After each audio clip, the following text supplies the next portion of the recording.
Hey everyone, it's July 7th, and that means that if today's your birthday, you share with German-American serial killer Anna Marie Hahn, best known as Arsenic Anna, who murdered at least 5 victims in the 1930s, and that is her right up there. The youngest of 12 children, she was born into a well-to-do family in Germany in 1906 and spent 5 months in the hospital for blood poisoning when she was a little girl. She was known to sneak out of the house in her teens and never completed high school. At the age of 19, she had a son out of wedlock, which was considered shameful in Germany at the time, and left for the United States 3 years later, leaving her son behind. She lied about being certified as a nurse and moved in with an elderly retired banker in Cincinnati to serve as his caretaker. The 71-year-old man became enamored with the now 23-year-old Hahn and asked her to marry him. She agreed, not because she wanted to get married, but rather because she wanted to gain access to his finances, which she did, stealing stock certificates and money from the elderly man.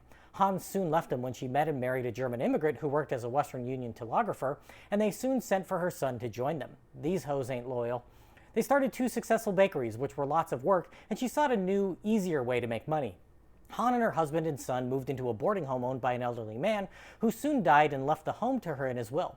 She stole prescription pads from a doctor who was renting a room, using them to obtain morphine and other illicit drugs.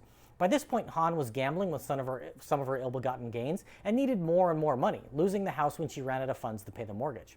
Fires seemed to break out wherever she lived, and she collected insurance payments on 3 separate occasions. She twice tried to take out life insurance policies on her husband, but he refused to go along with that, and shortly thereafter came down with a mysterious illness. He recovered, but their marriage ended, and she became a full-time caretaker for elderly German-speaking men. One client died shortly after she began working for him, leaving no will, but had lent Hahn a significant amount of money, and an IOU that she had signed conveniently went missing. She got $17,000 from her next client, who named her in his will as his niece, Anna Hahn, and then she moved on to a man who gave her $15,000 just before he died. Hahn then tended to a man who she served a glass of beer that he noticed had an off taste and saw some flies drink from the glass and die instantly.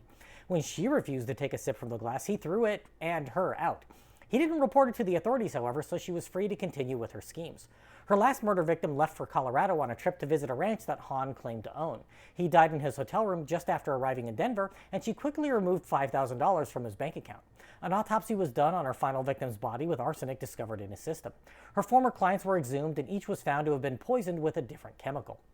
After a media sensation around her 4-week trial, she was convicted in 1937 of one of her murders and sentenced to death, the jury not believing her defense that she was a mercy killer and not a cold-blooded serial murderer of at least 5, but perhaps as many as 10 or more victims. Hahn became the first woman to be electrocuted in the state of Ohio a year later, throwing a party for the press in her cell just before she was walked to the electric chair. Just before the switch was thrown, Hahn uttered her last words, "No, no, no, don't do this to me. Won't someone help me? This is your birthday. Have a great day." And to Anna Marie Hahn, I say,